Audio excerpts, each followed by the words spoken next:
et enseigné les secrets mystiques à mes petits-enfants. Puis j'ai fini oublié dans une crypte pendant des siècles. Mais je suis de retour. Vous n'avez qu'à suivre ma jeune initiée jusqu'à la crypte ouverte de l'aïeul soudé.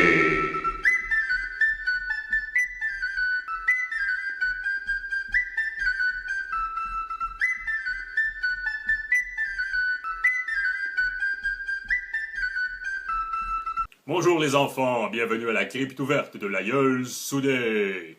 Ici Oscar, en direct de ma crypte, je dispenserai mes classes de magie pour 3 à 333 ans. C'est grâce à mon serviteur digital Irgar. Dis bonjour Irgar. Oui, Irgar, notre cerveau vidé qui... Oui, ben c'est ça qui t'écrit, cerveau vidé. Ah, vidéo, oui, pardon, oui. Notre cerveau vidéo qui s'occupe de la régie des idiots visuels. Merci Irgar. Putain, t'as-tu un autre bruit que ça? Mais ça va me tomber ses nerfs dans pas long, toi. Ah, t'es drôle, t'as manqué ta carrière d'humoriste. Dans mes classes, nous jouons toujours à Trouve le mensonge. Tout ce que je dis peut être faux. À chaque épisode, je dirai des mensonges à travers ce que je vous raconte, et à la prochaine classe, je révélerai l'un de ces mensonges. Ça, les enfants, ça va vous pratiquer à reconnaître les mensonges, parce qu'il y a bien des gens qui se préparent à vous en raconter si c'est pas déjà fait. À commencer par celles que vos parents vous racontent, les médias, les journaux, et enfin, les mensonges que vous vous racontez à vous-même.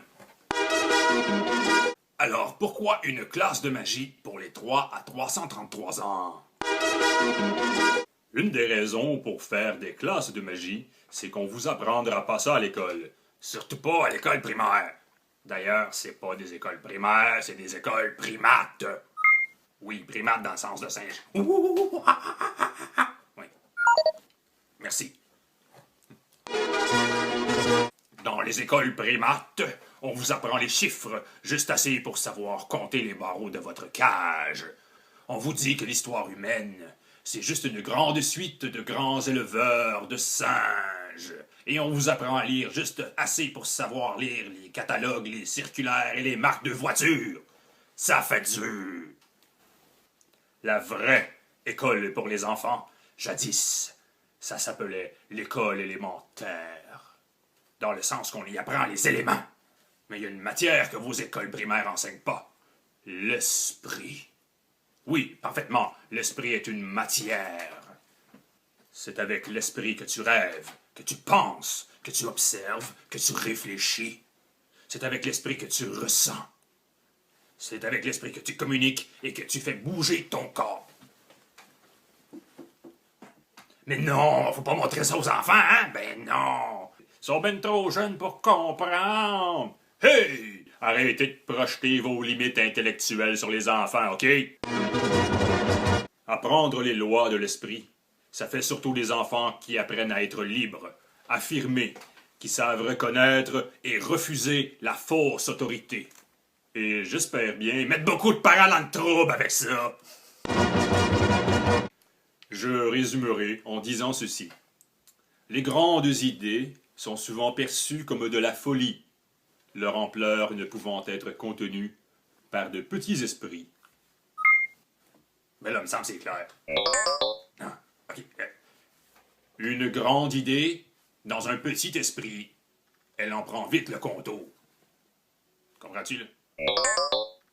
OK, si t'es un épais, tu comprendras rien. Voilà. Bon, maintenant, on va se détendre avec un petit dessin animé. Comment il est pas animé? Non, non, tu m'avais dit que... Oh, pis y a pas d'introduction pis de petite musique. Ah, non, je vais pas chanter ça, c'est pas vrai. OK, c'est beau, Chris, j'ai compris, c'est moi qui ai pogné pour tout faire, tabarnak. Non, les gros mots, je les garde pour toi quand on va avoir fini. Ouais, je moi bien de chanter ça tout croche pour être bien sûr que tu me fais pas faire ça encore. Venez, venez et entendez la petite Laurie vous raconter les mots pleins de magie que son petit doigt lui a dit. Non, ok, c'est bon, j'ai compris.